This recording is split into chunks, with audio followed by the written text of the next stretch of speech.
कानपुर की सीसामऊ यूपी की 9 विधानसभा सीटों में सबसे हॉट सीट में शुमार है।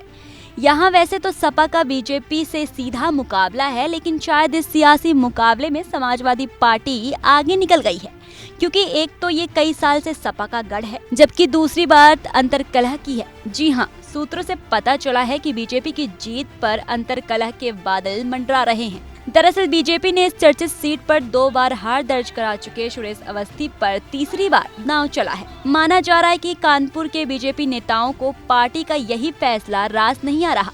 यही वजह है कि वो बीजेपी के शीर्ष नेतृत्व से नाराज हैं।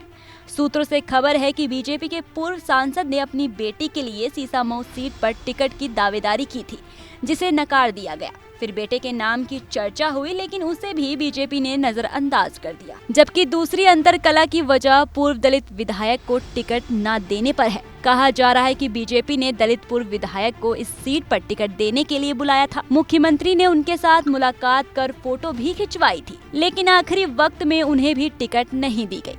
वो इस विधानसभा में दलित वोटरों का बड़ा नेतृत्व माने जाते थे। इस पर सियासी पंडितों का कहना है कि सीसामऊ में अंतर्कलह से बीजेपी को नुकसान और सपा को फायदा मिलेगा, क्योंकि अपने नेताओं की नाराजगी की वजह से सीसामऊ सीट बीजेपी के हाथ से फिसल सकती है, जिससे बीजेपी का बरसों पुराना सपना फिर टूटकर बिखर जाएगा। हालांकि सीसामऊ में अपने सपने को साकार करने के लिए बीजेपी जी तोड़ मेहनत में लगी है, वहीं सपा ने भी अपनी पूरी ताकत झोंक दी है। बता दें कि कानपुर की सीसामऊ विधानसभा सीट से बीजेपी ने भाजपा प्रत्याशी सुरेश अवस्थी को चुनावी दंगल में खड़ा किया है, जिसके लिए गोरखपुर के सांसद रवि किशन ने प्रचार किया।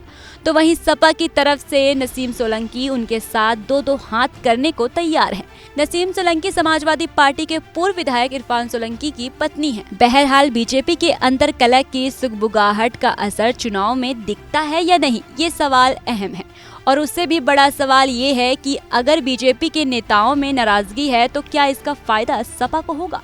क्या फिर से सीसामऊ में साइकिल दौड़ेगी या फिर कमल इतिहास रचेगा?